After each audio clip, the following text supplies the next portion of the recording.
My name is Frank Poulsen. I'm a filmmaker from Denmark. Yes, I think you called here. The thing is that I would like to come to visit you in Nokia headquarters and make an interview about your corporate responsibility. Yeah, So maybe you can refer me to some or transfer me to some spokesperson in. Unfortunately, no, I can't do that. My first phone was a Nokia, and I've used Nokia ever since. At one point I had a Sony Ericsson, but I couldn't get used to it, so I changed it back to a Nokia. Can I ask you just one? The question is, I've heard that minerals used in mobile phones is coming from the Eastern Congo. I'm not familiar with what you're describing, so I need to do a little bit of research before I can give any answer on camera. Sorry. No interviews. No interviews? No interviews. Why not? Press conference happening at 10:30. 10:30? It's invite only, I'm afraid.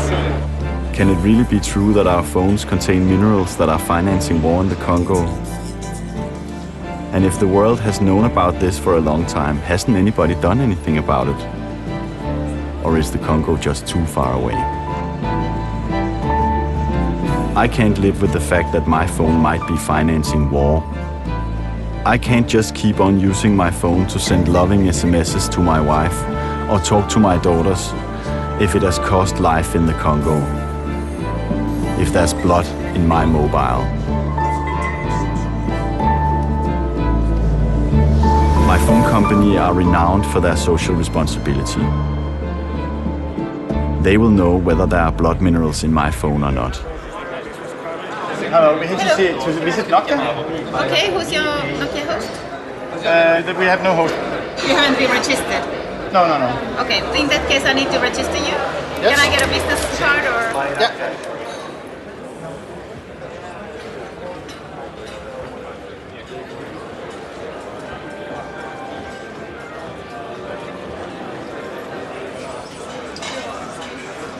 Discuss that with our comms person because they know better than. What topic are you interested in? I'm interested in this because I heard that minerals used in mobile phones is coming from the Eastern Congo and has been financing the war there. Okay. And that this is a big problem for the mobile industry as such. Well, I can take you to that area, and the girls over there can sort you out, so you'll be able to speak with someone. Okay. I'll call my colleague there and tell her that you're on your way. Okay.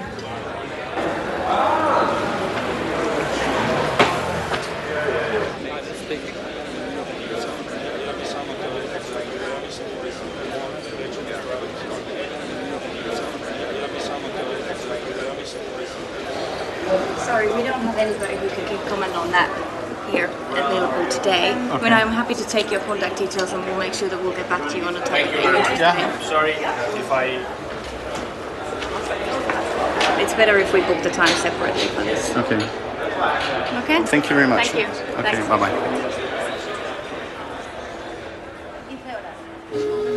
Yes, hello, my name is Frank Poulsen. I would like to speak to somebody from communications. Hold the line, please.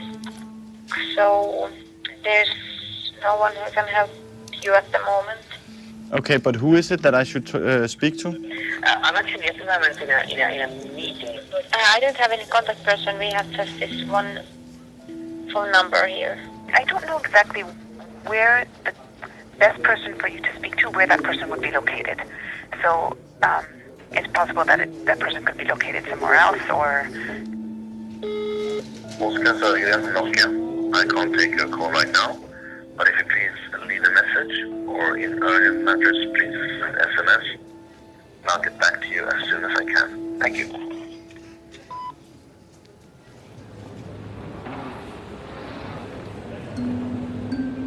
Why is it they won't talk to me?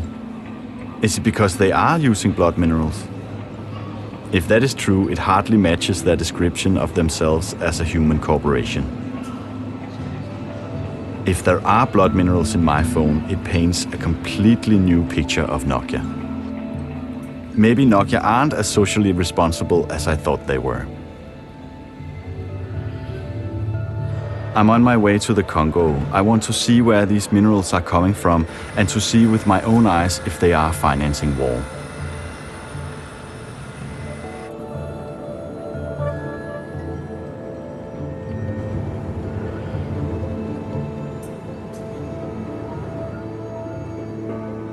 Congo was made a private slave colony 100 years ago by the Belgian King Leopold II. He became one of the richest men in the world by selling rubber from the Congo to Western companies. It was the beginning of the industrialization, and the booming car industry was completely dependent on rubber from the Congo.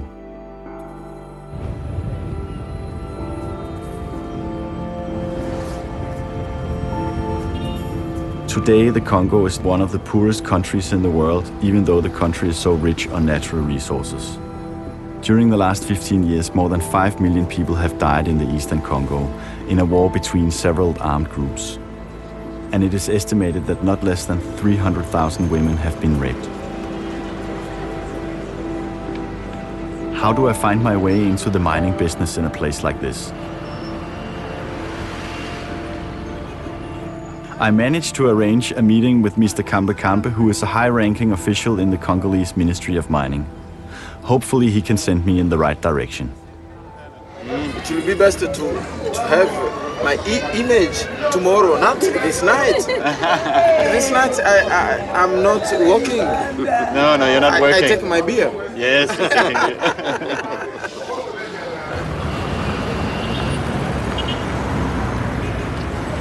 Tala, pangusawa no ki.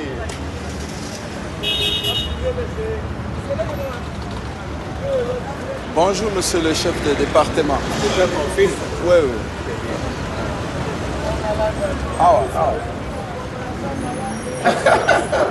Ok, c'est bien. Pascal. Bonjour.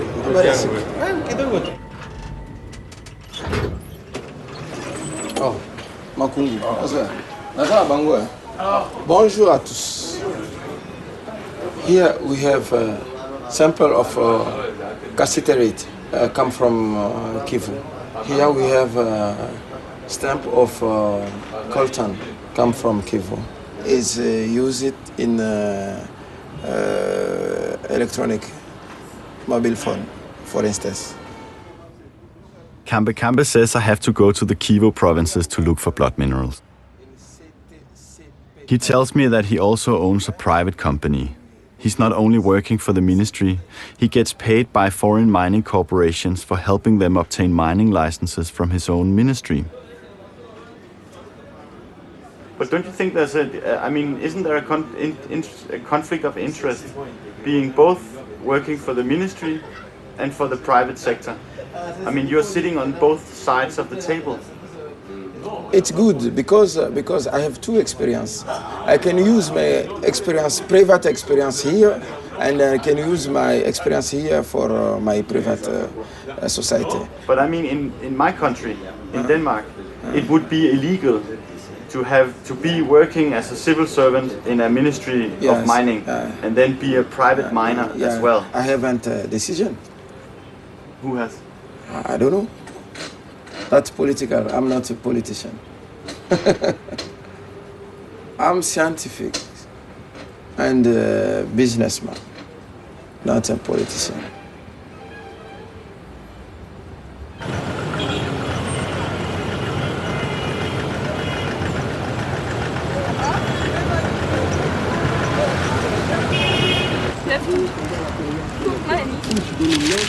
Merci.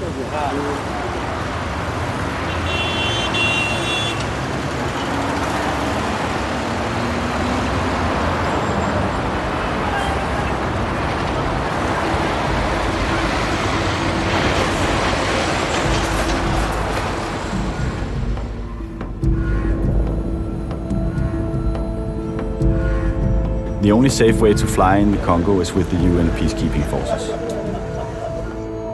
I'm on my way to Goma in North Kivu. I don't know if the Kivus is the right place to go, but I don't have any other leads.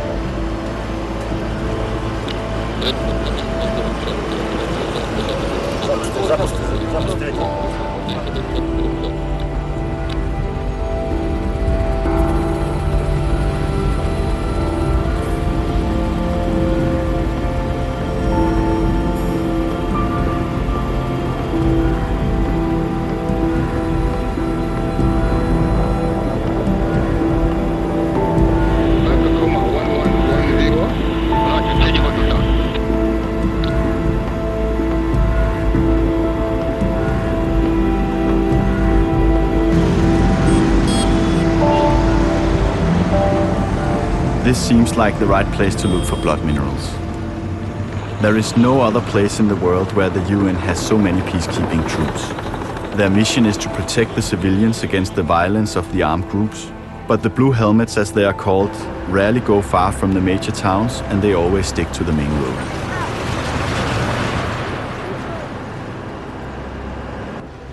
The UN must know who is making money on the minerals here. I go to the UN headquarters. I'm meeting Major Raman, who is in charge of the area called Walikali. I need to know the exact whereabouts of the mines and if the minerals produced there are financing armed groups. Okay, here we go. Okay, gentlemen, this enlargement placed opposite you depicts the area of Walikali territory. This is a very important area as far as the mining and the natural resources are concerned.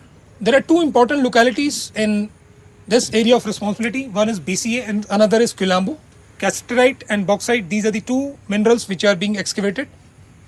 BCA, approximately 15 to 20,000 people are employed in the profession of carrying the minerals and mining as well.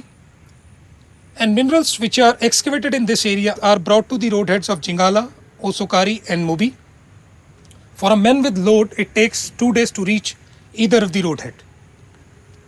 Armed groups in this area, would you talk about that? No, I cannot speak though.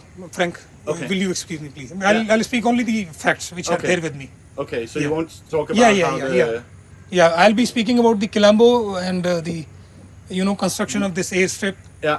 Yeah, and the BCI I already told you Okay. these are the two minerals which are being excavated in this area. Okay. Yeah. But you can't say that it's financing the... You see, I've listed out the government agencies which are there. But you can't say that it's No, financing? yeah, yeah. Okay, it's all right. Yeah, Frank. Anything particular? I think we're there, Yeah. actually. Just have something. Yeah, okay. Just sip it down. Why won't Major Raman tell me that the armed groups are financed by mining when it has been stated in several reports from the UN Security Council? What is he afraid of? I get the feeling that even the UN is threatened here. Of the hundreds of mines spread out on this territory, the mine in Bisia is apparently the biggest. And it has earned a bloody history in recent years. I want to go there and see the mine with my own eyes. The question is if I can get the UN to fly me out there. For that, I need to talk to Sylvie from the press office. You fly over and for hours, it's like a broccoli crop, It's just like trees, you don't see anything, and every once in a while you see a little bit of those broccoli fields destroyed, and it's a mine. Even though the UN is very carefully about commenting on what goes on, they don't seem to have a problem flying me to Walikali. I don't think Shama will take the film. Okay.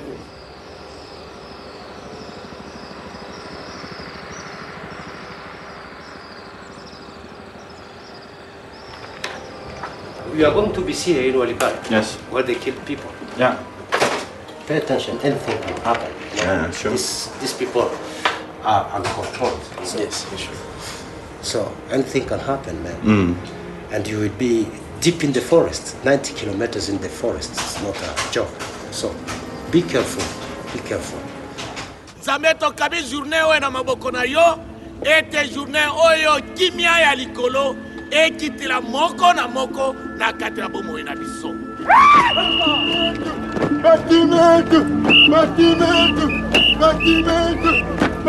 It'll take a couple of days for the UN to do the paperwork necessary for me to get on a helicopter to Walikali.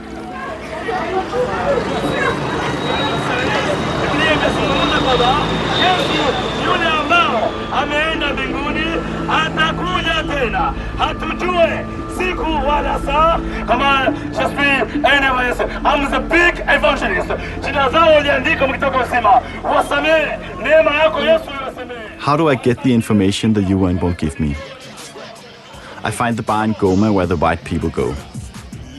I want to know what the connection is between the mining and the armed groups. I'm told that it can be dangerous to ask too many questions here. But I find some guys who are working for MPC, Mining Processing Company, and I decide to get drunk with them. The next morning I wake up in the house of one of them.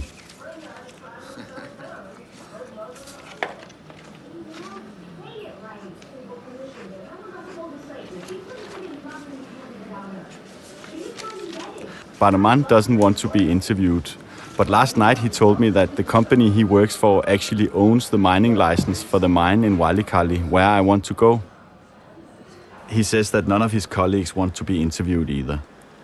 But that afternoon he takes me to their office anyway.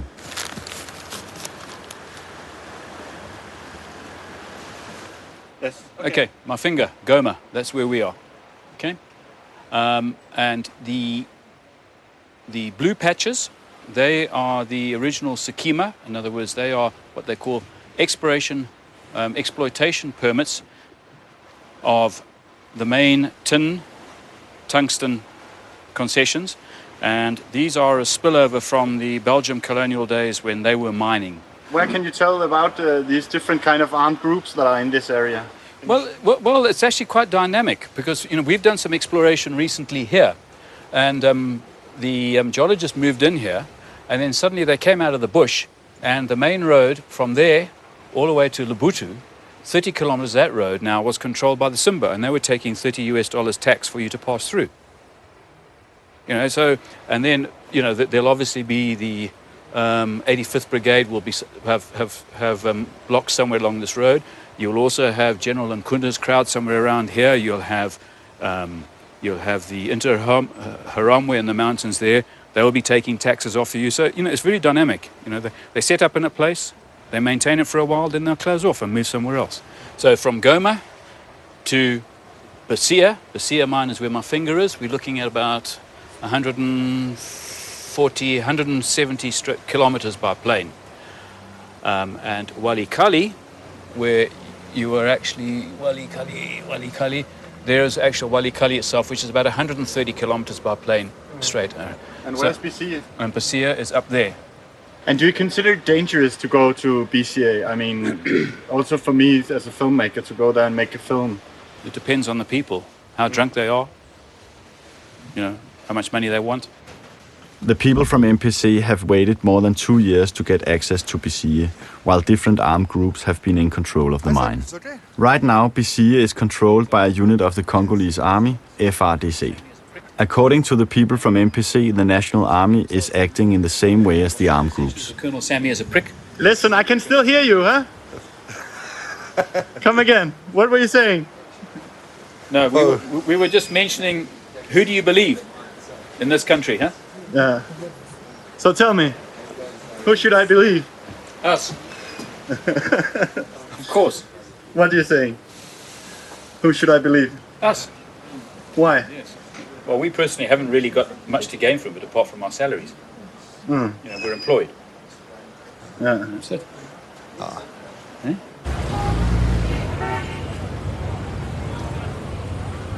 Bernard, whom I met at the UN press office, calls me. A massacre has occurred in the mine in Bisie in Walikali. Bernard works for the UN press office, but he's not allowed to give statements on behalf of the UN. We agree that I can come to his house and he will talk to me as a private person. S'il vous plaît, chef. Vous êtes de la presse ou comment? Si, oui. Quelle presse? La presse, on a tous les voitures.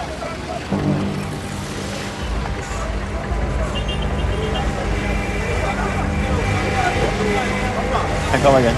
Monsieur, s'il vous plaît, c'est pas bon. Hein? Hey, chauffeur, arrêtez votre moteur. Chauffeur, quand monteur na yo.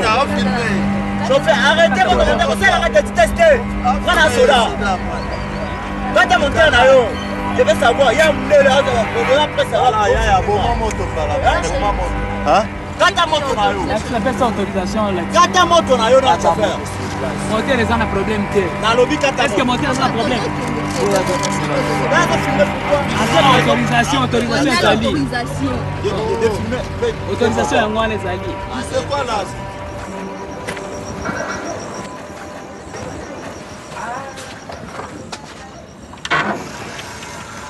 It seems that a group of Mai Mai coming from 40 kilometers away came to loot the diggers, the people who were digging in the forest. Digging for whom? We don't have any idea. And is it true that it is the Mai, or is it the FDLR who came back to try to take back their, what they consider their goods, the coltan, the cassiterite, everything that they are taking from BCA, you know? Who is selling it, you know? It was under control of FDLR. Can you imagine? And then it's the Congolese businessmen. It's the Congolese businessmen who used to come and buy and then bring it to Goma. Goma to Rwanda or Uganda, Uganda to Europe. To do what? Mobile phone computers. So you understand? And after that, from the money, they buy guns. Of course, they buy guns to continue war.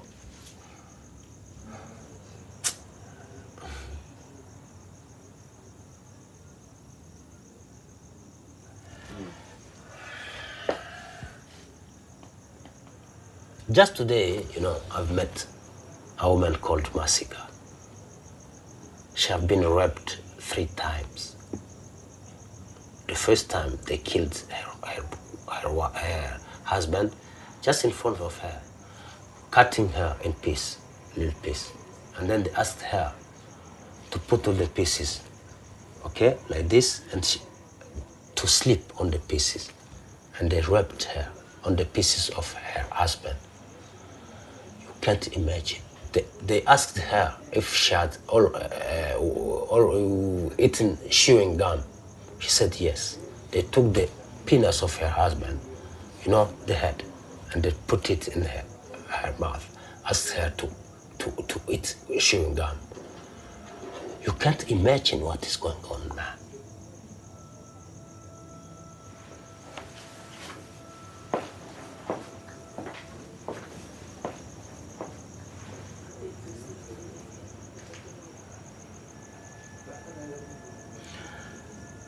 Walikale, I think you are going there, but pay attention. Be careful. But because, you know, anything can happen. Anything can happen.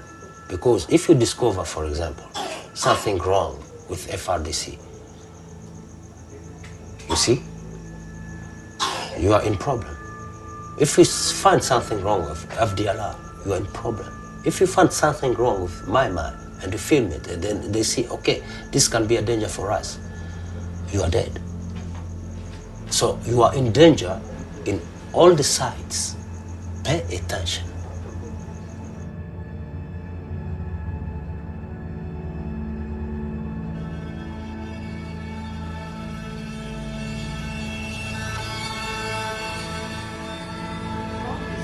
The next day I go back to Sylvie at the UN headquarters to collect my permit to fly with a helicopter to Walikale. Plus, be aware, fully aware that the FDLR at the moment are really in a rampage campaign, They are striking very strongly the civilian, and we can't exclude neither the possibility of them striking some foreigners or striking some people. So everything can happen, and there is no way I'm going to send anyone in this kind of mess and quagmire. But okay, but so the rule in this specific case is that this is a no-go area, and the debate is closed. I'm sorry. Okay. I don't know what goes on in Walikale, and it seems very dangerous to go there. I start to doubt whether this whole project was a good idea. But I don't feel ready to give up just yet. To go to Walikale without the protection of the UN, I need permission from the National Army, FRDC.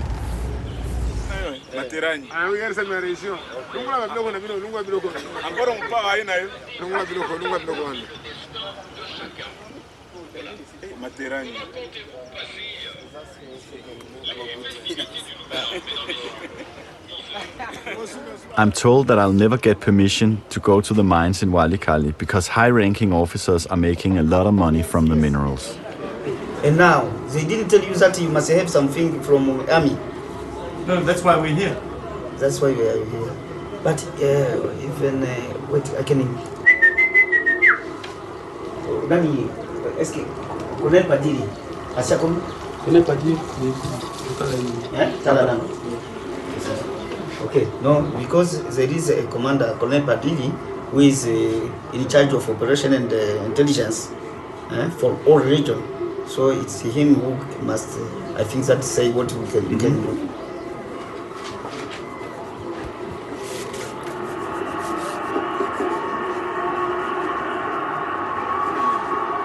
You see, you see this?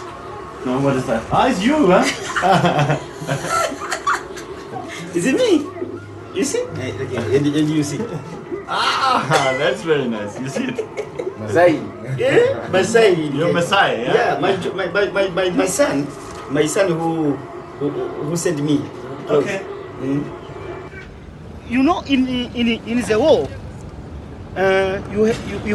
you have one aim, is to kill.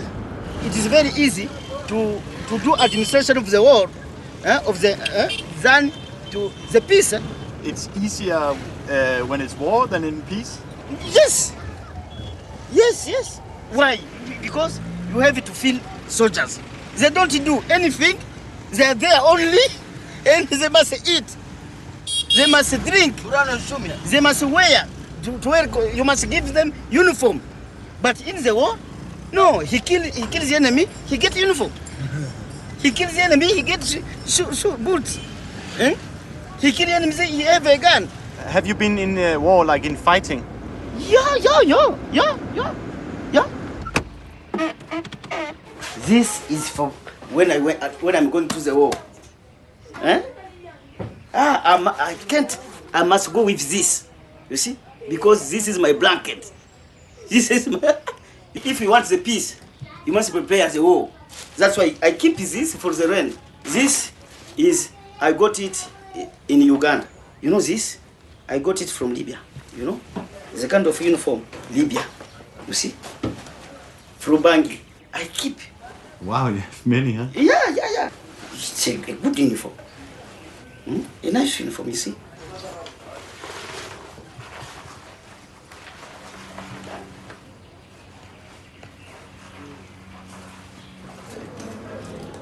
Yeah, go on.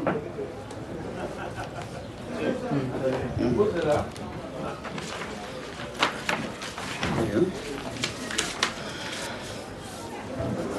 You see my signature? Yeah.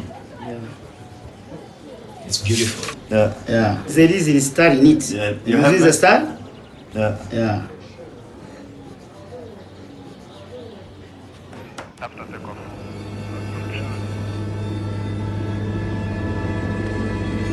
Finally, I'm on board one of the small Russian cargo planes that transports the minerals from Walikale to Goma. I know that we are going to land on a small piece of road in the middle of the jungle.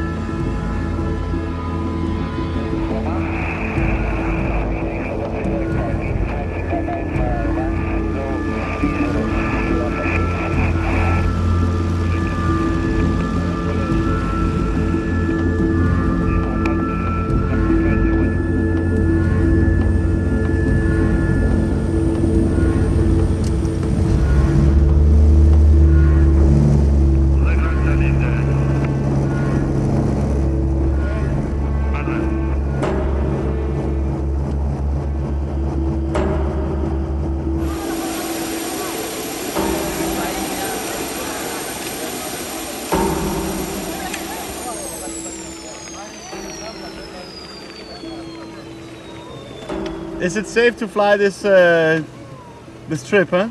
Yeah, it's safe.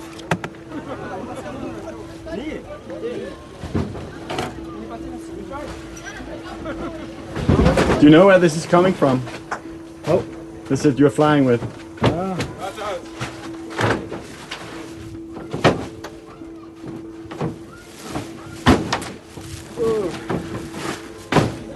Wewe pekee mko afanya game. Unapanda fedha kida fulani.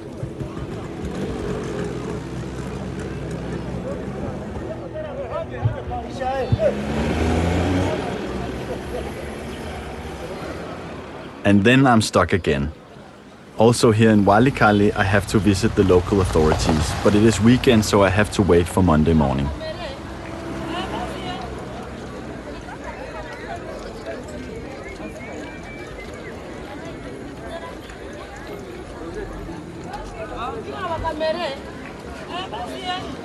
Hanging out in the streets in Walikali, I hear a rumor about a boy who has run away from the mine in Bisie during the massacre last week. His name is Chance, he's 16 and he has been working in the Bisie mine for 3 years. Nilienda kule kwanza juu materi nafunguliwa kwa mwingine niko ifale nione kwanza na mimi. Na nilikuwa pendelea nitumike kazi juu na mimi nijenge ta nyumba yangu. Nilianza tumika ya kwanza. Niliingia mshimo ya kwanza nikaanza tumika. Kifukutu tu ndio ilikuwa toka mingi. Na nilikuwa sikawie mshimo. Juu siazoea donc nikikawia nafaa tu desert mimi natoka. Nakia kupumzika kwanza kusikia hewa ya nje. Tena mimi naingia. Na mimi siazoea bado. Nijue nilikuwa siatimiza niliendeaka. Kuona kisi mimi natachelewa masomo juu ya franga. Umenirudi kwa masomo.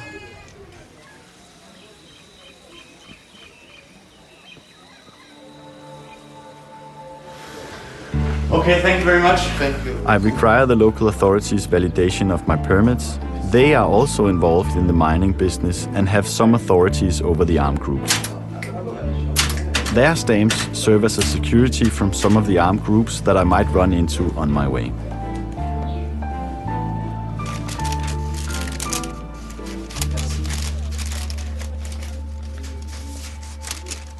Okay.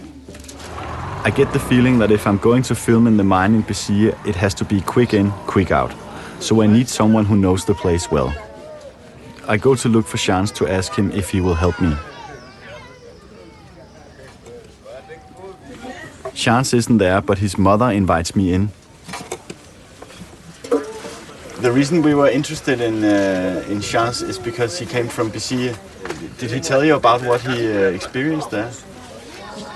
Mimi nashukuru Mungu sana kuona gisi anaponyoka mwa ile hali ya vile.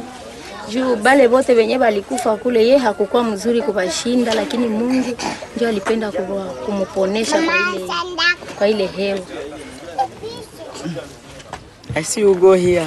Yes, we talked. Administration. Yes, and we also talked to your mother for a long time, huh? Yeah.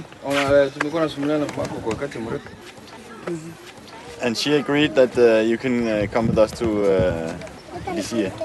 Tunaweza enda kwa 45. He's ready at any time. Okay.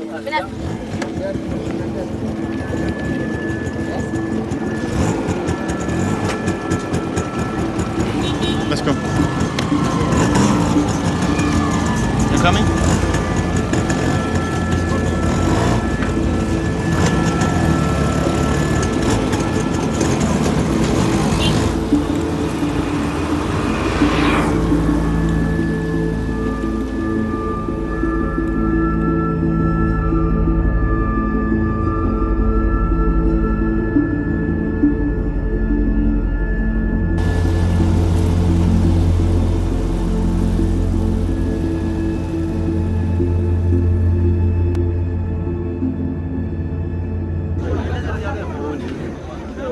I begin to get a feeling of how big the mine in Bisie must be. These carriers have walked 90 kilometers the last 2 days with 50 kilos on their back. Every day, 600 carriers come out of the woods with 30 tons of minerals from Bisie.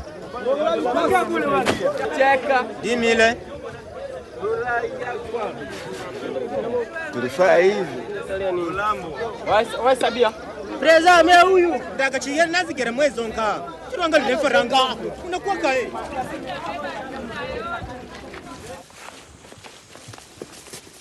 The carriers warn us. There are many soldiers on the way to Bisie. They advise us to take another path, so we continue on the motorbikes for a couple of hours and then we start to walk. From here, it's 2 days on foot to get to Bisie.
You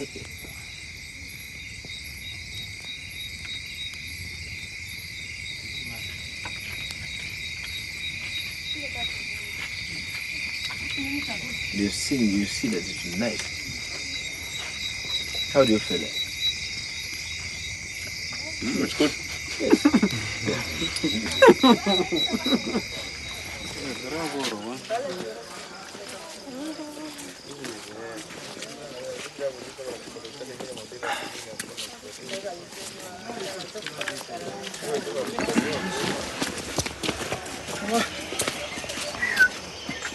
After some really hard days, we reach the path the carriers use.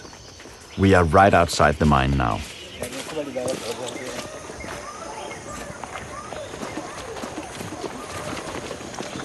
The 85th Brigade currently controlling the mine is a unit of the Congolese National Army that has gone solo and is operating completely on their own.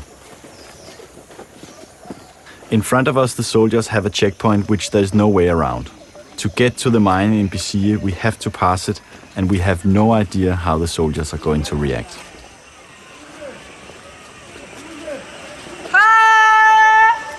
Wait! Not.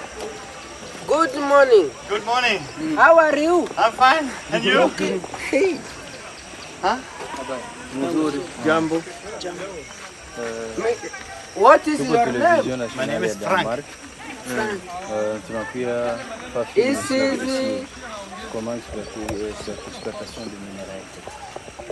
mie mzungu atapita pana kunipatia mimi fra. Acha ti tuko na toka tu.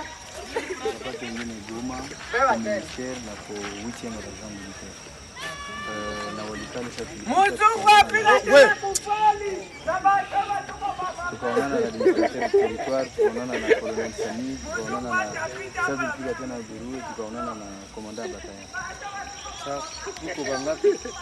Tuko 4 personnes.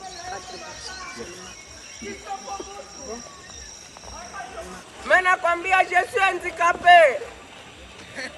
Au nom de ma mère. Allez, donnez-moi 1000 francs. 1000 francs, donnez-moi.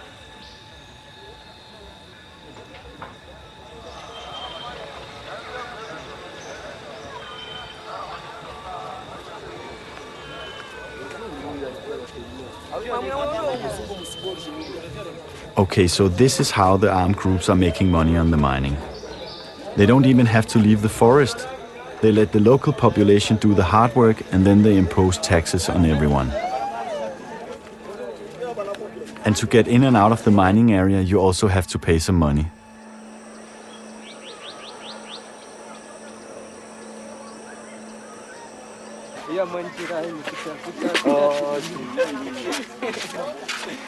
Uninipe pesa mbongo, pesa mbongo.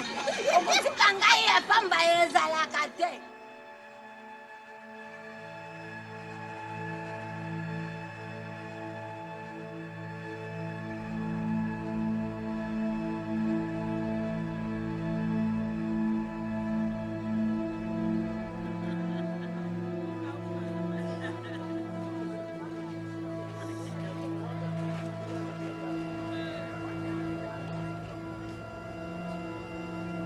Now I have arrived. Finally, I'm here. This is what I've been looking for. In this place, people die so we can get mobile phones. This mountain is full of improvised mining shafts, and I get a feeling that the whole mountain could collapse at any moment. 5 years ago, this place was only jungle. Today, between 15 to 25,000 people live and work here.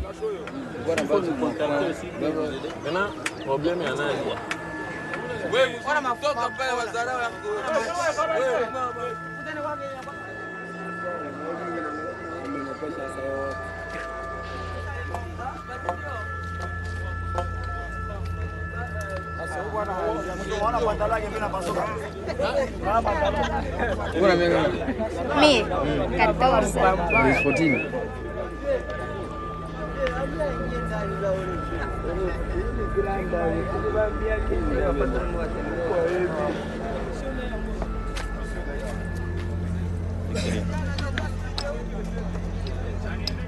People come from far away with the dream of making money. But living expenses are so high due to the taxes imposed by the armed groups that most people can't afford to get out again. They are trapped here.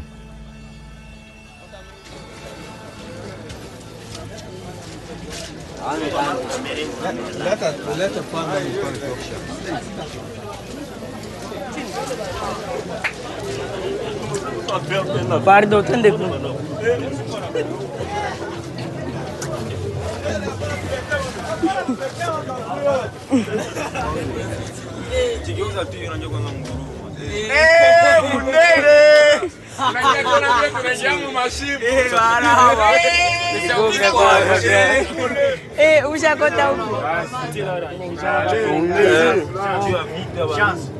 This is where you live?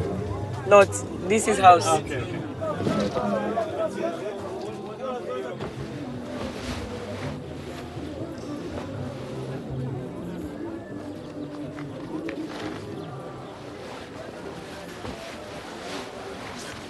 Kula mali yetu.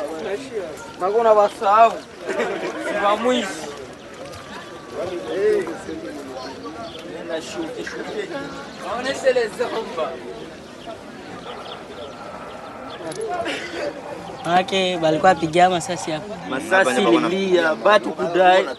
Batu mkubwa wa farmasi mule kukufa danze. Mtu wa farmasi pale. Banamua anakufa, komanda wa la polisi anakufa. Komanda wa la polisi anadai pale. Na kwenye walipiga ile bombe ni wapi? Balipiga tu kile kipare hapa.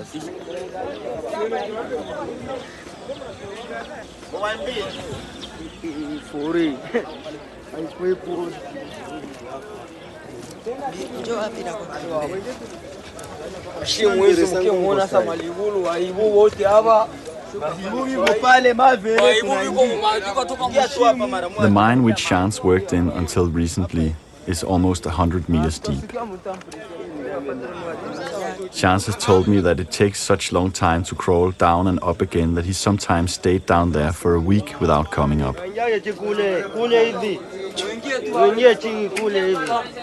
Every month, people die here when one of these holes collapses.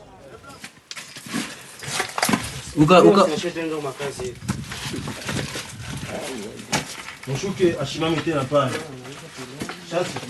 Mshuke hivi tena ashimame pale. Jambo bra. Niweza kamera papa. Habari ya sai. Bwana, usishuke hivi. Shuka kwanza usini kamera sai. Wewe huko unaenda wapi wewe? Wewe. Okay. Makamba ko kabeza te mkamita. Wento bosaka ba biloko ya tengani ngaba biloko ya nate. Yo ya n'est pas dit qu'on filmer. Aujourd'hui ka désordre à part. Ibrahim. Na boy ba biloko no bikela ko pa ko kata ko.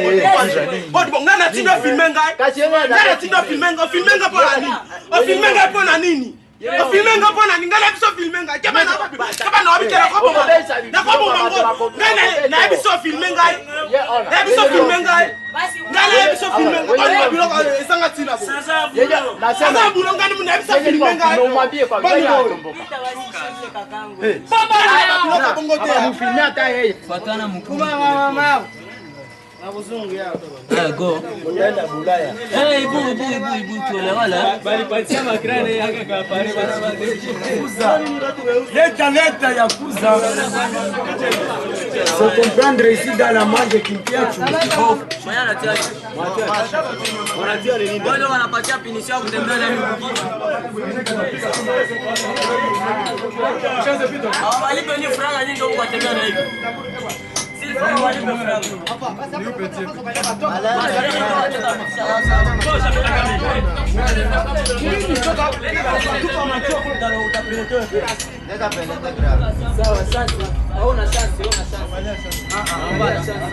Anga tu mwanzo ya tamburu haiko chance peke. Ile ya chini ni kasi. Maana wakati mko mnashuka Kashimo nifuata ni chini tu. Bora kukibambazi mbele. Chini na kuta filmia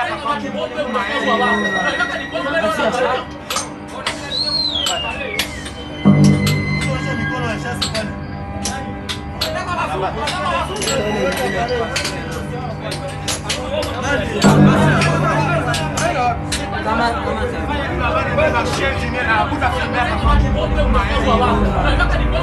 mzee, unaona kama kazi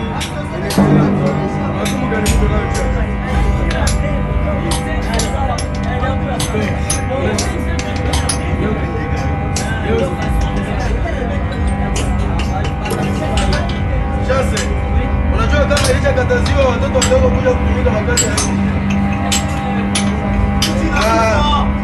inakataziwa sana.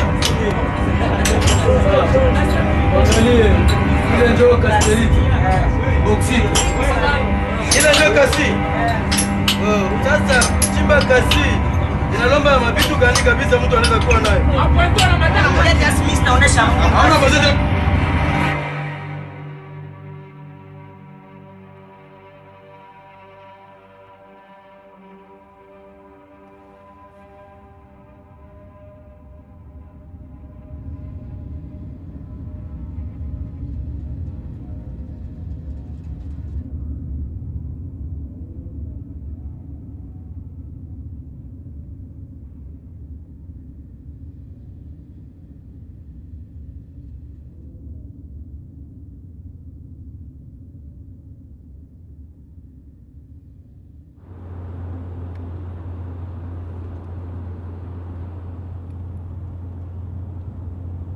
Is this really so different from what happened during the reign of King Leopold? Isn't this almost the same as slavery? I have just been in one mine, and there are hundreds of these mines spread out all over the eastern Congo. Bisie alone is estimated to produce minerals worth $70 million a year. 100 years ago, Nokia was a rubber boot factory, getting their rubber from King Leopold's slave colony. Today, Nokia is one of the biggest corporations in the world. Every third phone on the planet is a Nokia. Nokia are market leaders in social responsibility. If they are using the blood minerals, the whole business is likely to do it. Dear Nokia, tell me that you have learned from your mistakes in the past. Promise me that you're not involved in this. Hello. I'm here to see Arja Suominen. Okay, could you please sign in? Yes.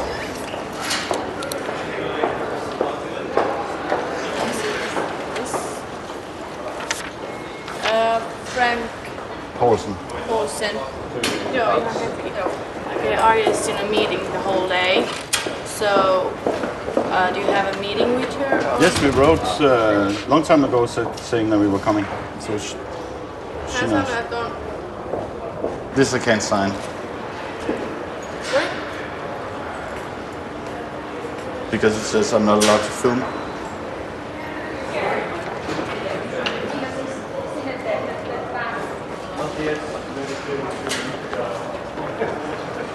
You also work in communication, yes, I do. so Yes. okay. Yeah. And you surely must have heard about the situation in Congo.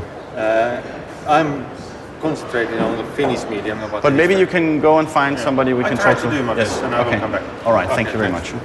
You Excuse me. didn't sign it. NDA. Yeah, I have it here because I can't sign this. I signed it, but it's just that Yes, but it is. No. No, this is mine. Huh? No, it is. You can't take my signature without me. Okay, you can put it. Okay, but I show you. I don't take it. This is because you can use all the information what we give you here. Yeah. But if you suddenly heard something, so you can't.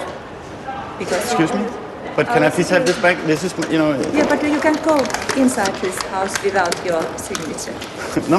But then we'll have to make an agreement to that I can film because I can't sign that I'm not filming because I'm here to make a film. I'm truly sorry. I was not able to find any spot. I'm truly sorry. So? Yeah, we are not able to arrange an interview here. I mean, yeah, but those people who know the case are either in traveling or then in meeting somewhere. I have been able to reach. I feel a little bit frustrated. Yeah, I came I all do this way, understand your and I've been point. trying for a year. Yeah. I have to make this Yeah. film, and I really need a response from Nokia because you are my phone company. And as a consumer, as a citizen in this world, I'm very concerned about this. I do understand also your point, but I'm truly sorry, but I wasn't able to arrange you an interview. but I also have to. I know you're just doing your job, and I'm also just trying to do my job. And I can't leave here before I get an interview, or at least an appointment to have an interview. Yes, hello. Can I speak to Pekka Isusompi? Yes, but it's because I was really. Sorry. I'm allowing you to film. So because I didn't want to write, that I'm, signing that I'm not filming. Yes, but it's fine now that I'm here. Okay. Wow, this is a nice place. Huh? So we're in. All right. So. Hello. Hello. This is Marcus. How are you? I'm fine. Nice to meet you. Nice to meet you. So. We have taken action since 2001 on these issues, where we first became aware of the fact that a raw material called coltan coming from Congo can be turned into tantalum, and tantalum is a material that is used in mobile phones, but also in all other electronic products. Of course. Yes. And then we went to our suppliers, meaning companies who manufacture parts that are used in mobile phones, and asked them that, can you trace where tantalum that you're using is coming from? But we very quickly realized that there's a huge challenge in tracing metals.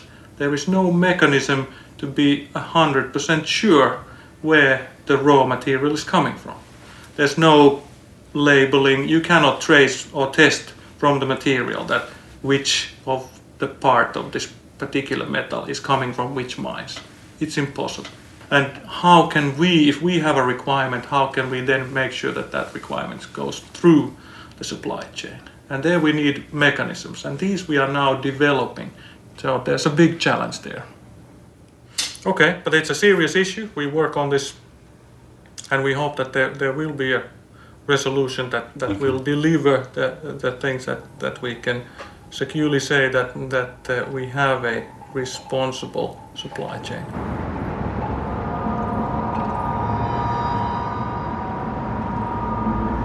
Nokia has known about blood minerals for 10 years. They launch a new phone every third month, and they sell them all over the world, also in Congo. And then they tell me they don't know where the minerals come from. They say that it's not possible to trace the minerals in my phone. But it's possible to trace all kinds of things. You can, for example, trace a human being from a single hair or a drop of spit. Ja, Stilleweg 2 in Hannover, ja? Yes. Bitte schön. Okay, thank you very much. I go to Hannover in Germany to visit the Federal Institute of Natural Resources and Geological Science.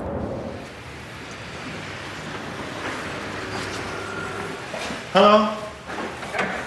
I have an appointment with Dr. Frank Melcher. Dr. Frank Melcher? Yes.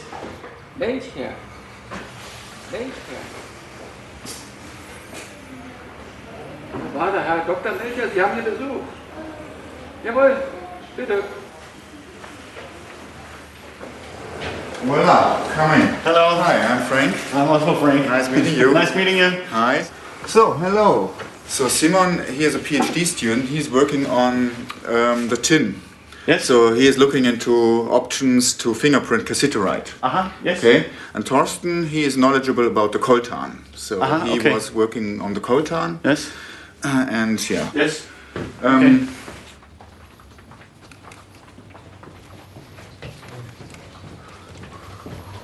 We will drill a small hole into that sample using a laser. So we would scan over such a sample for about 2-3 hours, and we will analyze the volume for its composition. This is the fingerprint, okay? And this is very typical for BZ. Here is Rwanda, Burundi, Uganda. BZ would be somewhere here. Okay, here's Walikale. BZ would be somewhere here. Basically almost in the white area here where there's no geology. So for every grain that we analyze here, we get the formation age, a geological age. And we can say, oh, this material must come from the DRC, or it must come from Mozambique or whatever, because we know exactly how old these grains should be. Okay? So this is the trick about that machine.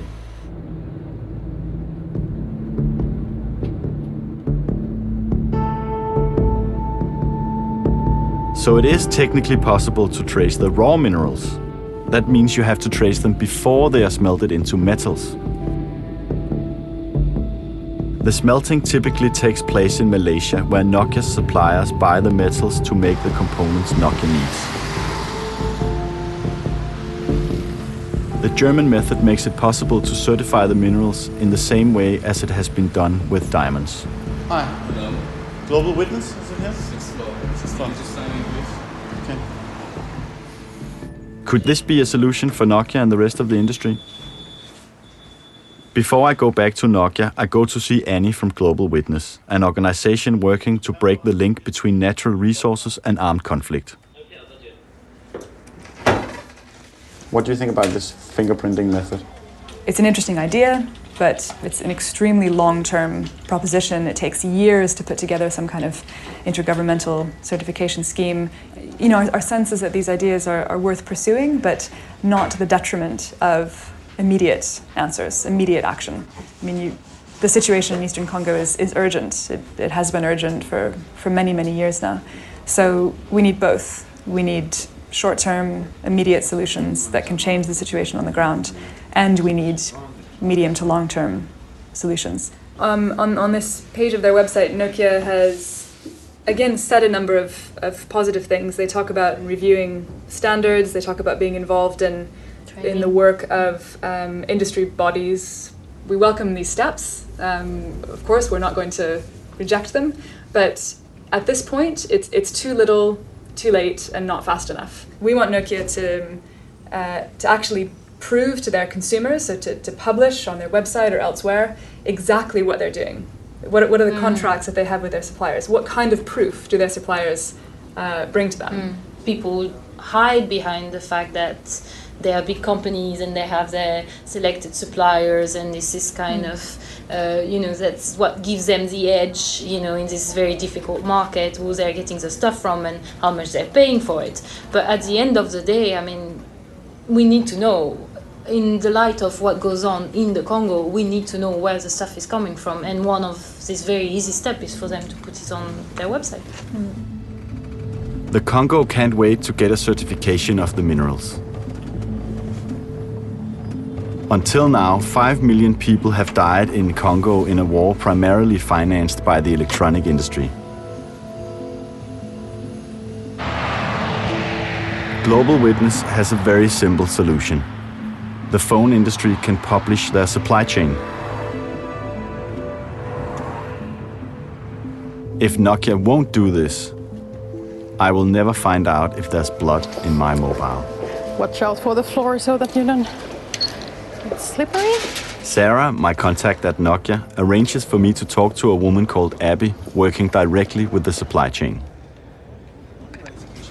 Hello, I'm Frank. Hi, Frank. Nice to meet you. I have to say that with all the benefits that mobile communication can deliver, it is frustrating that the change is not faster when it comes to the challenges within the DRC.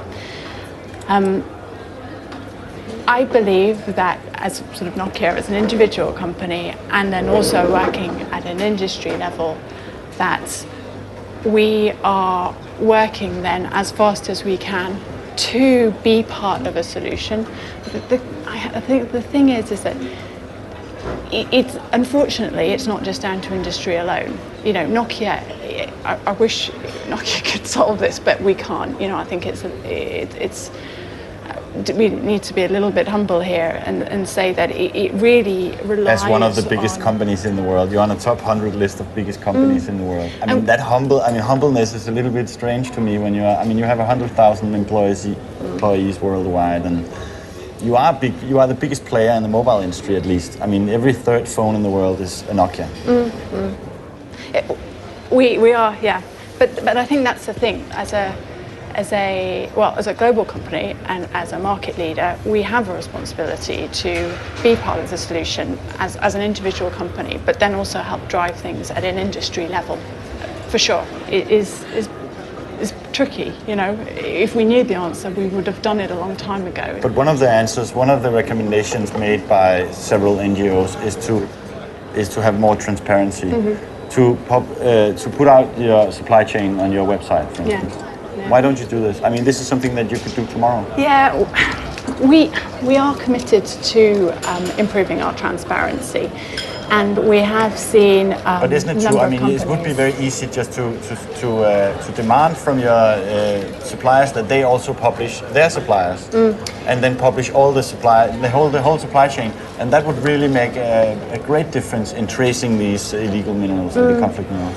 Well, I mean, there are sort of confidential sort of sensitivities in publishing sort of supplier names, both sort of for Nokia and for the suppliers as well. You mean because of competition from other phone companies? It could be competition or sort of new technologies, issues like that. So there are factors to consider when deciding to make a sort of list available. So what we're talking about is we have on one hand we have the competition, which is a race to get profit. Am I right? Competition is about profit. Yeah. It's about getting the best profit. And on the other hand, we have dying children in Africa, raped women, millions of dead. And this is what I mean, this is just to understand the dilemma here, because the recommendation from several NGOs is to publish your supply chain. Yeah. And what you're telling me, the reason why we're not doing it is because we want to make more money? No, that's not what I'm saying. I'm simplifying it, I know, but in a way, isn't it so? I mean, I don't think we can compare. I can't see how we can compare. Of course, we need to be doing everything that is possible to stop or to use our influence to address the issues. We are looking at how we can be more transparent and maybe in the future, but at the moment there are issues then or sort of sensitivities then both for Nokia and on the supplier side that need to be sort of worked out.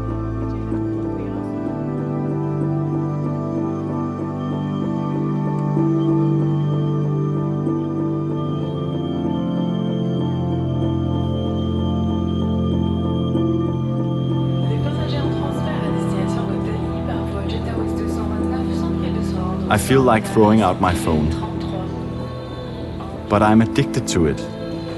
I still want to be able to call home and hear how the family is doing.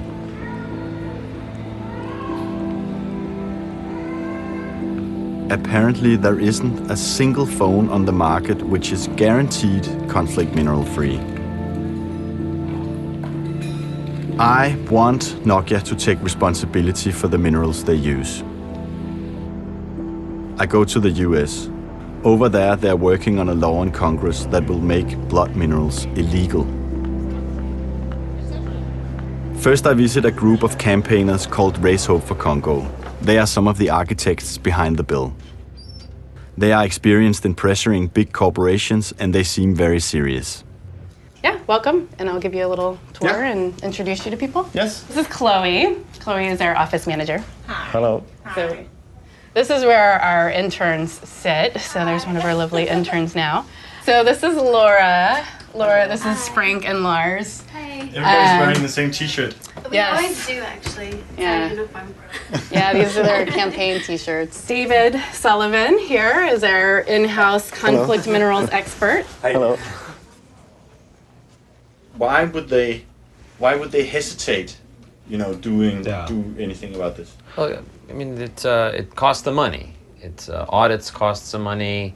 This is a time of recession, so they say that their sales are falling. Though if you look at the latest figures, actually, all the cell phone companies have increased their sales over the last year. It is really a wonder why they haven't taken more steps on this conflict minerals issue. I think they need to see more public pressure in order to feel like, okay, we need to take action. Yeah, but I mean, if the people sitting in Finland controlling Nokia, they know about this and they keep on doing it, what does that tell us about these people? I mean, I think part of the challenge in terms of when you're trying to actually to compel these companies to change their policies and devote real resources to a problem like this is that at the one time you're trying to to sort of pressure them, and at the other time, you're also trying to work with them. And all of these companies have their corporate social responsibility departments whose job it is to meet with people like us and try to convince us that they're doing the right thing. And most of those people, you talk to them, they're appalled about what's going on in BCA Mine. They don't want their company to have any association with that. They want to try to be able to fix it, but also generally they tend to be a kind of mid-level corporate responsibility person in the company who doesn't have the authority, who doesn't have the budget, who doesn't have the ability to really demand the resources from the company that are commensurate to the problem in Congo. The people from Raise Hope for Congo emphasizes the importance on working on multiple fronts. They not only lobby the industry, but also on a political level. Simultaneously, they are creating awareness in the public through an internet campaign. They are circulating. Okay. Of course.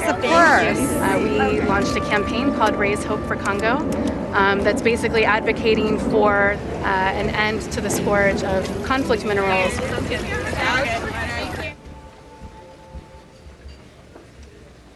One of the founders of the campaign, John Prendergast, organizes celebrity activism and travels the country giving speeches on the situation in Congo and the connection to our phones. He is a former advisor for the Clinton administration. Where do we go? Hey, excuse me. Hey. Hi. Can he finish? Yeah. Okay, sorry, you can finish. This issue makes my heart sick. And I wholeheartedly believe that if we come together and we use our voices to make change, we can become the first college in the nation to go conflict mineral free. People always talk about all these countries are so corrupt. Well, who's buying? Left to their own devices, these companies most likely aren't going to change behavior until, as you know better than anyone, until there's consumer demand for change. Thank you, sir. Great. Thank you very much. How you doing? Wow, that guy knows what he's doing. Thank you so much. Okay, guys, nice to meet you. We're doing Darfur Thursday, right? That's cool. All right, great. Thank you. All right, sure, my pleasure. I was noticing yesterday when you were giving your speech that you're not saying publish your supply chain to the companies. You're saying if you make a phone that you can prove that is conflict mineral free, we'll buy it. Is there a difference between There's transparency, so publishing the supply chain is one element of it, but it's not enough. If Apple and Walmart and a few of these big companies say, actually, within a year, we want to see conflict-free products, and if we don't see it, we're going to figure out a way to get our stuff ourselves. The refiners are going to do what they got to do. Yeah, it's human nature. This isn't like this isn't some attack. I mean, this is just the way businesses run. They got to keep their costs down, and if they can get it from some slave labor, they're going to get it from slave labor until somebody blows the whistle and says, "Wait a minute, you're causing slavery by what you're doing." They're like, "Oh, sorry, we'll stop." So I'm very disturbed when I hear that people say they're already doing all they can. It's disingenuous, it's inaccurate, and it just slows down the effort to try to get a solution. And so, who suffers from that kind of deception is the people in Congo. Finally, I'm on my way to meet the politician who initiated the bill in the US Congress. 10:35. 35. It's 10:37 to. Okay. Jim Dermott.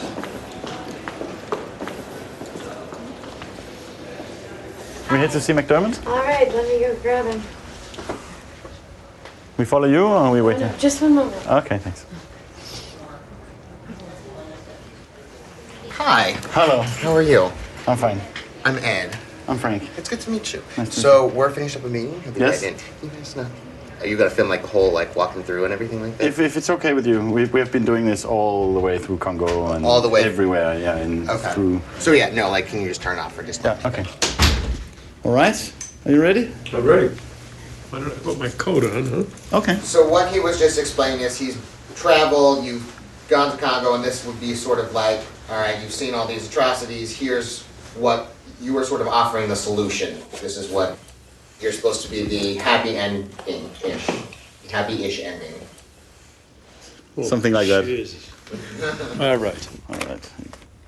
When you think about how you can stop the mayhem that's going on to people and the awful things that are being perpetrated on women and children particularly, but on everyone, one of the best ways is to get your hand on the money and stop it.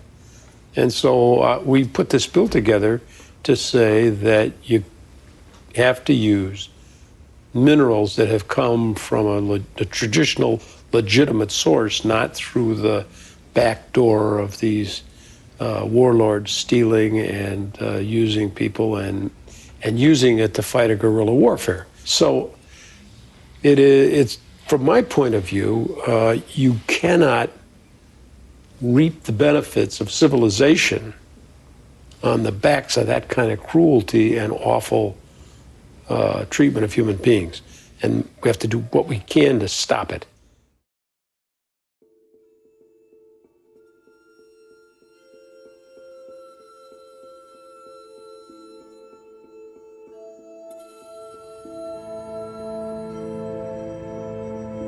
I believed that we had some values in our part of the world. Some virtues we could be proud of. The mobile industry is still growing explosively. Today, half the world's population has a mobile phone. I have most likely been paying for war ever since I bought my first mobile phone 15 years ago. In the same period, Nokia has grown into one of the biggest corporations in the world. I want to talk to the CEO of Nokia.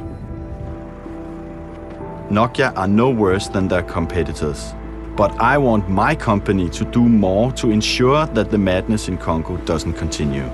Hello again. Yes, we have an appointment with Sarah Tavaninin. Yes. Would you please sign in so on? Yes.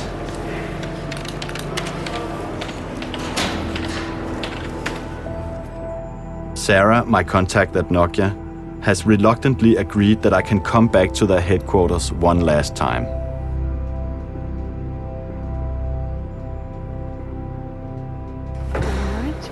The CEO won't talk to me.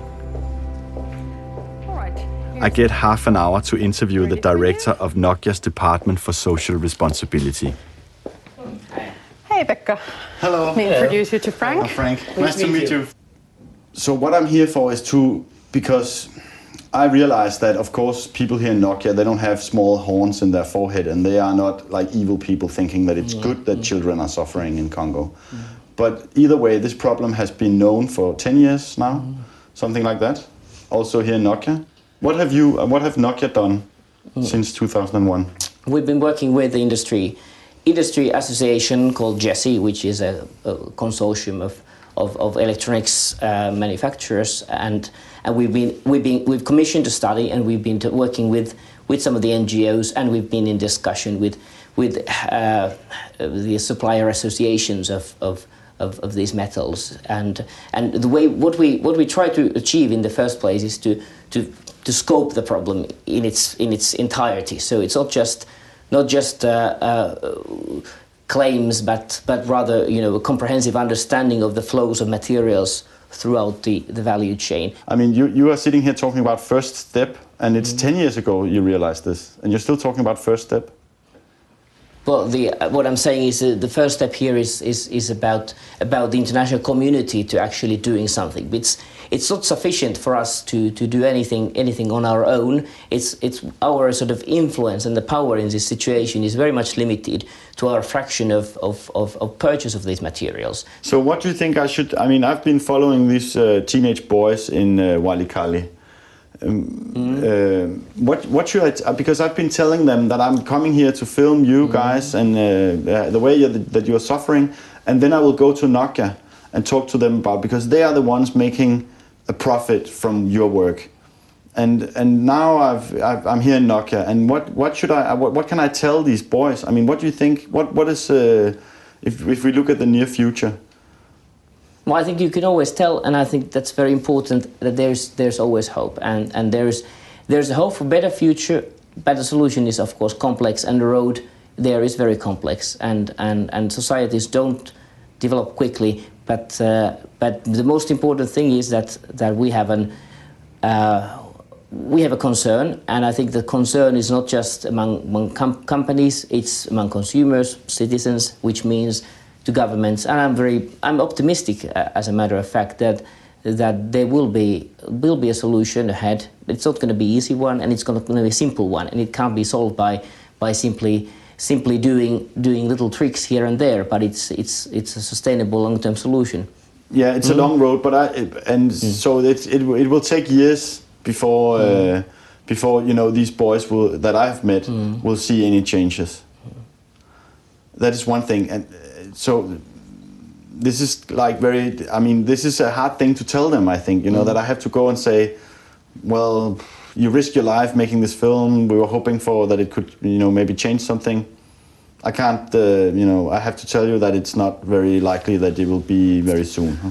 I actually have much bigger hopes for your own film, actually. I think your film has a great opportunity to bring these things into attention in the Western world.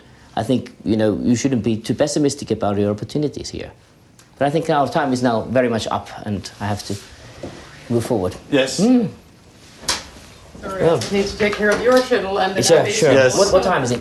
It's 2 o'clock, so Sorry, you need to catch your plane. I've got a flight to catch. Yeah.